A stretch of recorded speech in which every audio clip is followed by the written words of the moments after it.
Hi, I'm Salarah Starre and welcome to the Salarah Starre Podcast.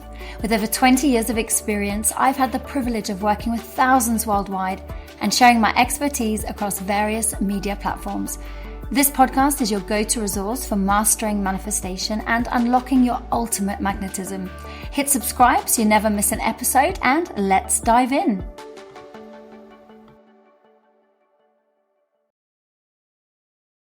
Very, very warm welcome to the Salarah K Starre Podcast, where we go beyond surface level manifesting and we dive deep into the real, raw, and sometimes very messy shifts that change your life from inside out. And if you're new to the show, very warm welcome to you. Today we're going to be talking about something I know many of you are going to feel in your bones. And we're going to have a conversation around money and abundance. We're not going to be talking about how to get more of it, although that will feature, but we're actually going to be talking about how to heal your relationship with money so that it stops feeling like something you're chasing, something you're constantly worrying about, having sleepless nights over, or mistrusting the energy of money, so that it starts to feel like a healthy relationship, a safe, supportive, magnetic presence in your life. Money is one of the biggest mirrors that we will ever have. And if your relationship with money feels messy or needy or lacking or unstable, it's usually reflecting old patterns and old stories that you probably didn't even realize that you are carrying. Before we go deeper, let me share a little bit of my own money story and history with you. For years, I always felt like money was just slipping through my fingers. It never felt like I had enough. I was constantly in debt. And no matter how hard I worked and no matter how much I earned, there was never enough. And when I did have money, I would save it, but not save it with a good feeling, save it out of fear, save it for a rainy day, save it in case something bad happened. And I guess it just boiled down to I just didn't trust the energy or the frequency of money at all. On a deeper level, I was waiting for it to disappear or for the rug to be pulled from underneath me. There was always some unexpected expense that would leave me worrying, and I get that awful, scary feeling in my solar plexus. And it's taken quite a lot to heal my relationship with money. And one of the most important steps that I took, I'm going to be sharing with you today. And it was when I had the breakthrough that my relationship with money wasn't really about the money at all.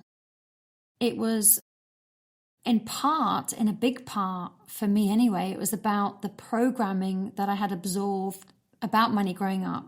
Not just from my family, but also societal as well. And sometimes the programming isn't always what is spoken and what we hear. It's actually the unspoken things that go on when we're growing up.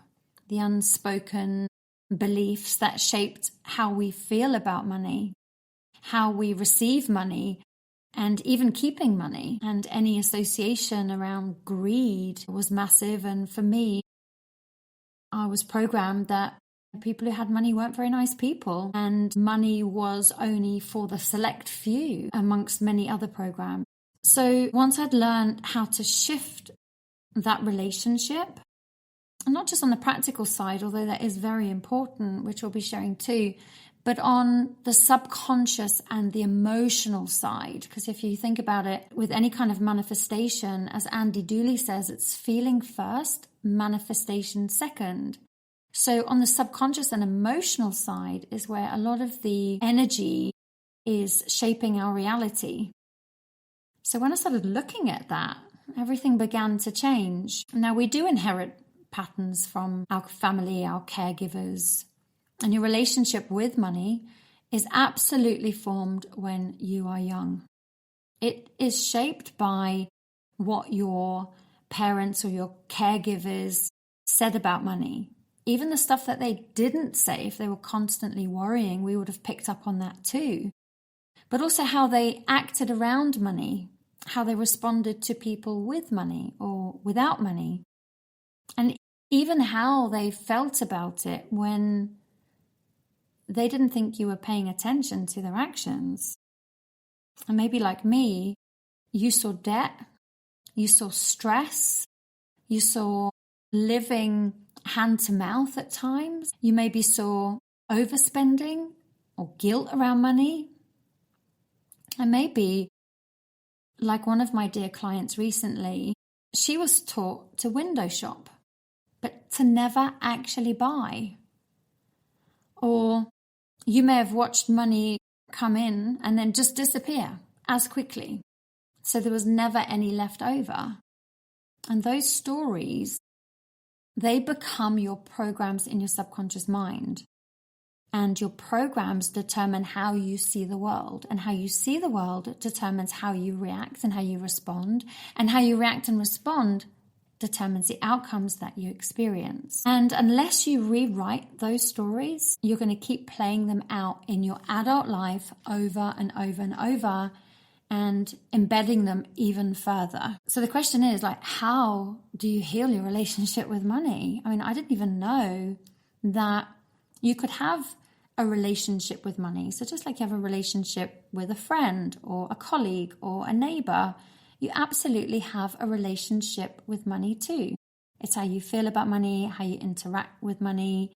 So if you look at it more as an entity rather than just a bit of paper or some numbers on a screen, if you look at it almost through the lens of being an actual person, and then you explore what your relationship with that person is like, you can then look at what your relationship with money is like. And this is where you can really start to get honest. Like for me, I was massively mistrusting of money. I wasn't very grateful because I always felt like I was grateful in one sense, but in the context that I'm talking about, it was like, well, I just constantly need it. Like I didn't really have a sense of gratitude for everything that money had always given me my whole life. I'd always had a roof over my head, clothes on my body, food on my stomach. And although there were very, very painful times, we were always okay. But I always looked at what the relationship wasn't giving me rather than what it was giving me. And I always kind of looked at money through the eyes of lack or jealousy of what other people had, or even resentment. So if you think about your relationship with money, is it needy? Do you mistrust your relationship with money, like it won't be there when you need it, or when you do get it, that it doesn't stay for very long, which creates a feeling of insecurity around money? Or perhaps your relationship with money, it might feel like it's draining, like you have to work so hard to get it. When you get it, it just goes in one hand, out the other, and you're always chasing it, but you're never actually catching it. You're never actually building it. And when you see money as a person, you can then take an honest inventory about what that relationship is like. So that would be step one, is to build awareness around your relationship with money. I know some people that I've worked with who, and this is just their program, right? This isn't them, but they've just had to grab hold of as much money as they can and then keep hold of it and build it and build it and build it. And money's an energy. It also likes to flow. It likes to come in. It likes to go out. When we create space for money to come in, because we haven't feared money going out, it creates like this continuity and this constant flow.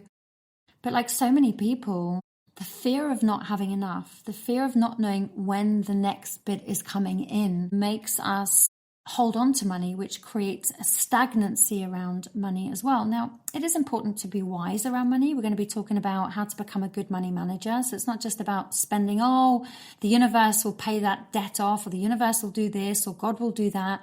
It is about having personal responsibility and accountability too, but it's also about allowing that flow of money to come in and move out. And we can increase the size of our own energetic container to hold more money when we heal our relationship with money and we learn to manage it a little bit better too. But I would say the next step really would be to rewrite your money story. So if you think about it, whatever your mum or your main caregivers thought about money, your mum and your dad, what was their beliefs around money? And it is actually worth taking a little bit of time, just with pen and paper, or just pondering, what was my mum's relationship with money like? Now, my mum was always really good at managing what she had, but I always remember that there was never quite enough. And there was always putting it on this credit card and then juggling that credit card and then changing something to 0% finance so it could be and paying that bit off. And it wasn't her fault at all. My dad, he didn't have a job, so she had to work extra hard. So she was carrying the whole family. But it did create a program around there's never quite enough. We can always have just what we need and even not even quite what we need. But there's never ever going to really be enough. And if we want more, we have to get in debt in order to have more. So that's kind of like what I got from my mum. And then from my dad, God bless him, God rest his soul, he passed away in 2011. But as I look at his relationship with money, it was very takey. It was very just grabbing here and grabbing there and taking from other people wherever he could and never really taking responsibility for himself and creating his own money story, which was healthy, and becoming an excellent money manager. It was very unhealthy. So as I analyzed my parents' relationship with money, I could see where I had taken on parts of their relationship with money and parts of their program. And it created this mishmash and this distortion within me of my own money program. So no wonder when I grew up, I never quite had enough. I was always in debt. I would chase money. I would be needy of money. And if I kept that up for the rest of my life, I would always be in stress mode and stress response. And all I can say is thank heavens that I had the opportunity to learn that money was an energy, just like we would have a connection with a friend. And I needed to heal that because the way that I was showing up in my relationship to money, it was not healthy. But as I looked at it, money was actually super loyal. It was always there for me when I needed it. It always came up with solutions and it was consistent, but I was always focusing on what I wasn't getting from the relationship rather than what I was getting from the relationship. And when I started to have gratitude and get excited around everything that money had ever done, instead of getting annoyed that I was getting a tax bill, I'd be grateful that I had the money to pay it. Instead of getting annoyed that I had gas and electric and council tax to pay, I would be grateful that money was there to help me pay it. I started to change the way that I was showing up in the relationship that I had with money and how I was spending it and how it was helping me to pay my bills. So when I then analyzed my mum and dad's story around money, I realized it was not the story that I needed to move forward in my life. Yes, it may have been part of my money story to date, but I could choose to change that. I didn't have to take on their struggles, their limitations. I didn't have to take on their thoughts and beliefs around debt. I didn't have to take on that feeling of instability. I decided that that wasn't going to be my truth. That may have been their truth, but it didn't have to be mine. And you too get to decide what kind of relationship that you want with money, and you get to decide that now.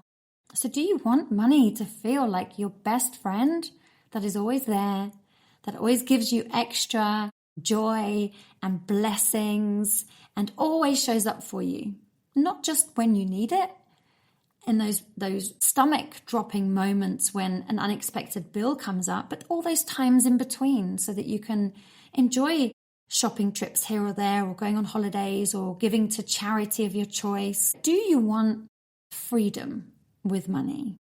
Do you want to be able to have a trusting relationship with money that feels easy, that feels fun, that feels joyful?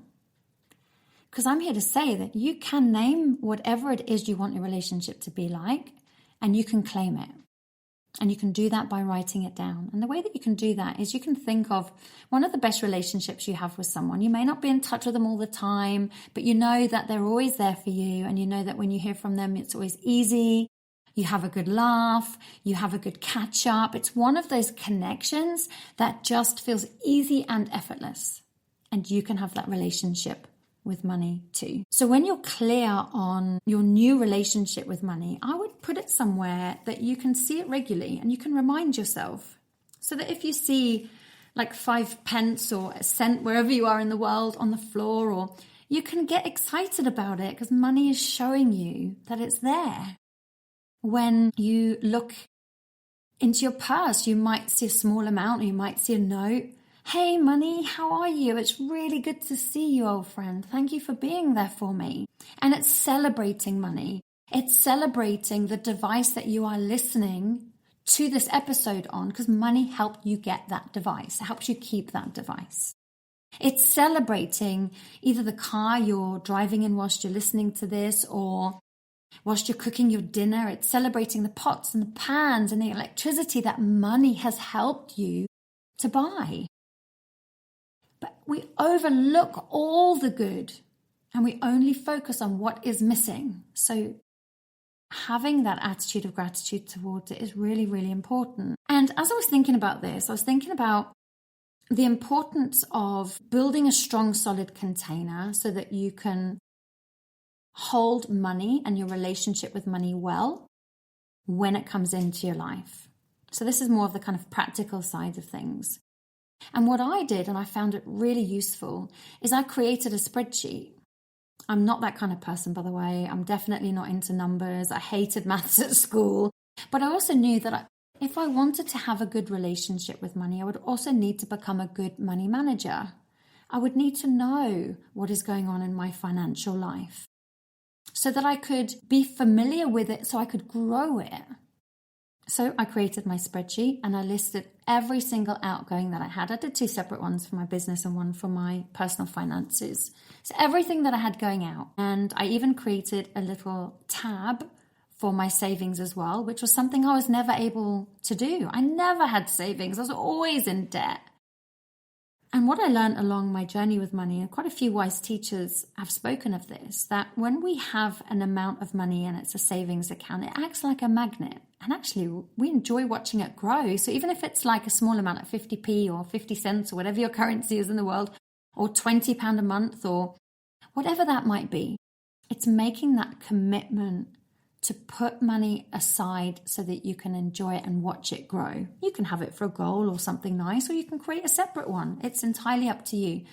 The idea is to have a savings tab so that you can pay into that first before you pay any of your bills, even if it's the smallest amount. Because what you're saying there energetically is you're saying my abundance is way more important than my debt. Way more important. And that slight shift has a huge impact subconsciously as well. And what I would do then is I'd update it monthly so that I became absolutely familiar with exactly what was required in order to run my life. And I looked at it almost like, if you think of a riverbed, needs to be strong and solid in order to hold the water so that the water can flow freely. Sometimes it might be like a little trickle. Sometimes it might be this ferocious roaring river or this bubbling brook, whatever it might be. So whatever the weather, that container of the riverbed can hold the water. And if we don't have the riverbed, the money's going to slosh everywhere. It's going to absorb into the ground and disappear and dry up completely. And so we want to make sure that we have that. And I found that creating a spreadsheet to know exactly where I was at, exactly what's coming out, exactly what's going in, so that I could take responsibility and accountability for the money management in my own life. And when I had that, it was actually super eye-opening, because I could see where maybe I was overspending, unnecessarily spending, where I could save some money. I made sure that my debt had tabs, my savings had tabs, my anonymous had tabs, those unexpected little payments. But even saving for MOTs and car tax, I'd have a separate tab for that as well. And even though in those early days I broke even to start with, it soon began to grow because I became a better money manager. I stopped overspending and I started saving more, and I got excited as I saw my savings growing, and I loved it and I felt different. I felt different about money. I felt different about my ability to manage money. And as a result of that, I created a strong riverbed to hold and attract more of it. And slowly but surely, not only did my relationship with money heal, but the riverbed that I could hold the money in was stronger and more solid. And over time, the capacity for the riverbed to hold more just grew and grew. And there was something super fun that I also did at the time. I was like, you know what, this is my current reality spreadsheet. And then I created another spreadsheet, which was more around my next step, my next up level. And I created more incoming on that one. I created more savings on that one. I created more money to pay off my debts on that one. And I tell you what, it was so beautiful because periodically, maybe once every, 3 to 6 months, I would check in on my spreadsheet of my becoming, open quotes, and I used to have a massive smile. I was like, oh my word, like I'm actually creating that as my reality. I saw my income starting to increase, my outgoing starting to decrease, and I was saving more money than I'd ever saved before. And it felt good. So I built my confidence up in myself.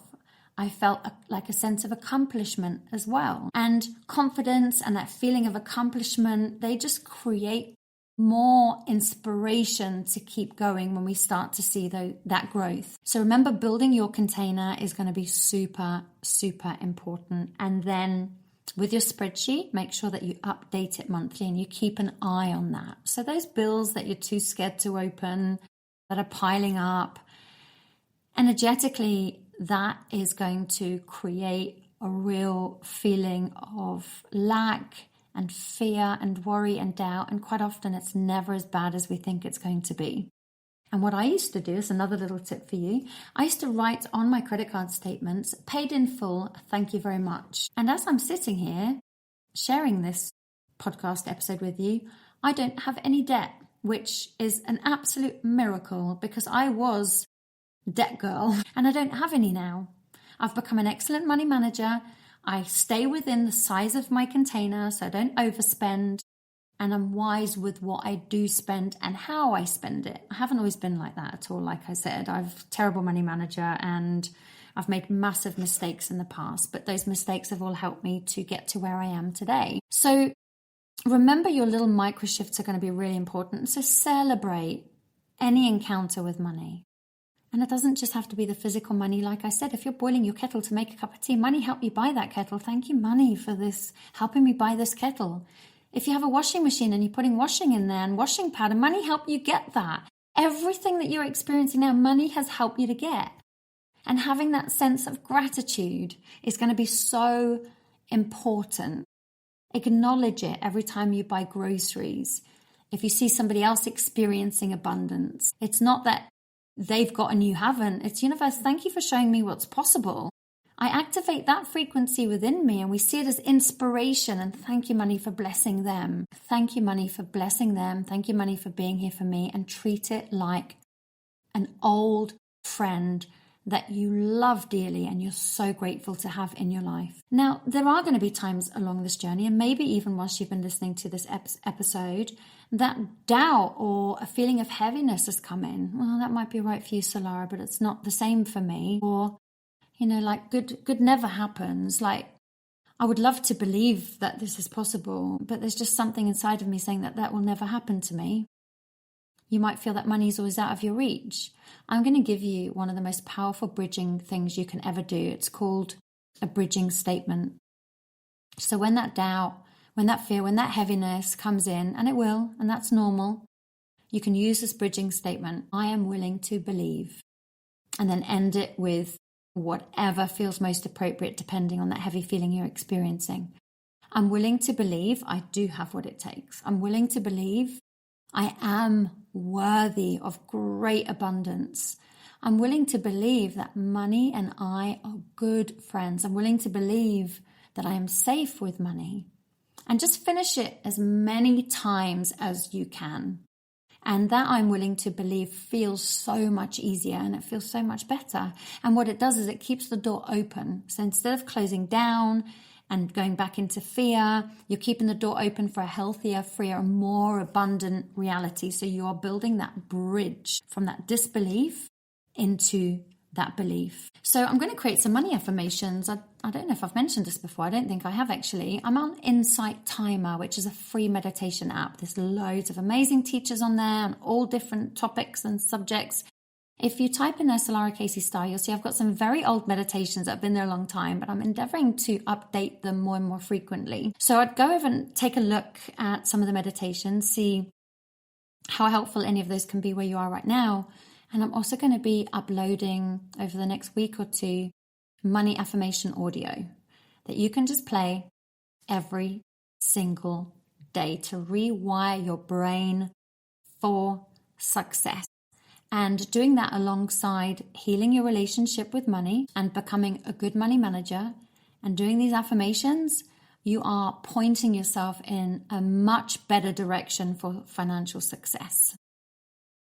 So I'm going to say some affirmations now, and I'd like for you to repeat them after me. If you can't say them out loud, that's okay. Just say them in your head. But if you can, have your body in an open-armed posture so that you are saying to the universe, I am open and receptive. There's no point in doing this affirmation if you're crouched over. And it's like sit up straight or stand up and put your shoulders back so you're opening your heart. And say with me, I am a money magnet. And remember, at any point you can say, I'm willing to believe that I am a money magnet. So any of these can be changed into I am willing to believe. I am willing to believe that the universe is my constant supply. I am a trust fund baby of the universe. Every day, in every way, my relationship with money gets healthier and healthier. I am a good money manager. I celebrate money every time I see it. And remember, you're going to see it in everything around you. I'm willing to believe that money loves to flow to me. Money loves to flow to me. I'm willing to believe that it's safe to have more than enough. I have more than enough. I'm willing to believe that great abundance is my natural state. Great abundance is my natural state. And money is my supportive, safe, loving friend who always shows up. I am worthy of receiving and holding wealth. I have a healthy, balanced, and joyful relationship with money. The more I trust money, the more money trusts me. Money flows to me from expected and unexpected places. I'm willing to believe that wealth can feel light and joyful and free.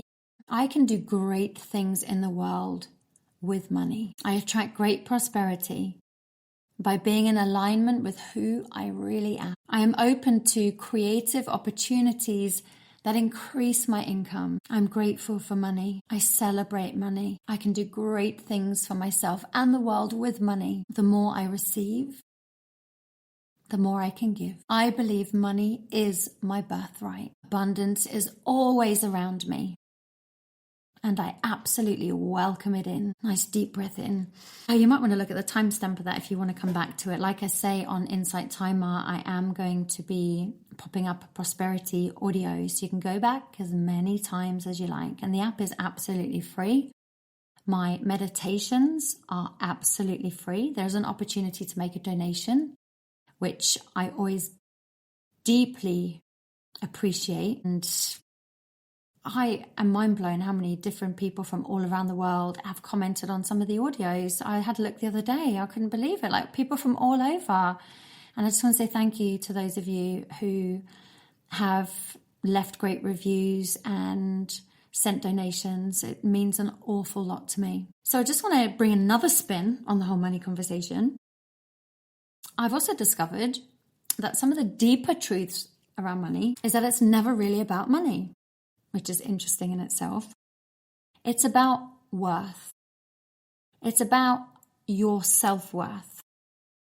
It's about your value, your self-value. And when you believe that you are deserving, and when you feel worthy of being supported, and when you trust that life loves you and has your back, abundance is going to flow naturally to you and through you and light up your world and the world of everyone around you. You don't have to obsess over every penny or force or push your manifestations into place. And what you can also do alongside this is do your inner work around worthiness, because money is often a mirror, like I said at the beginning, a mirror of your feeling of deservability, your feeling of worthiness. So remember, it's reflecting how you feel about yourself. And when you anchor into, I deserve to be supported, I deserve to thrive, the universe says yes, yes, yes, and the flow of abundance comes easily, naturally, and effortlessly to you. So if you've resonated with this and you're feeling your relationship with money rather has been feeling needy or mistrusting or unstable, this is your invitation to rewrite your story. And with any of these actions, just one small step at a time. Step 1, rewrite your money story. Step 2, create your spreadsheet. Build that riverbed so that you can hold the money that wants to come to you, that wants to keep flowing, that wants to keep growing. And also, most importantly, decide on your relationship with money and start living from that place today. Thank you, money, for all the blessings you have gifted me in my life. Money doesn't respond just to what you do. It responds to how you feel about it. If this has landed with you, please share it with a friend who might need to hear this information and this wisdom today. Many of us, we just need the boost. We just need a tool, a tip, a little reminder so we can up level. We can take a step up our own ladder of life. And as we move up, other people take our place. We can all help each other. And if you're also ready to go deeper in healing your relationship with money and creating more energetic alignment, you can find me at www.salarahstarre.com or come and say hi on Instagram at Salarah K Starre. The links are in the show notes. And I am so looking forward to being back with you for our next episode. And in the meantime, take care and remember, abundance is your birthright. Thank you for tuning in to the Salarah Starre Podcast. If you enjoyed this episode, make sure that you hit subscribe so that you never miss out. And you can stay connected with me on Instagram at Salarah Starre. And for even more inspiration and explore my courses and coaching at salarahstarre.com. You deserve to live a deeply connected and fulfilling life. And it's only you that can make it happen.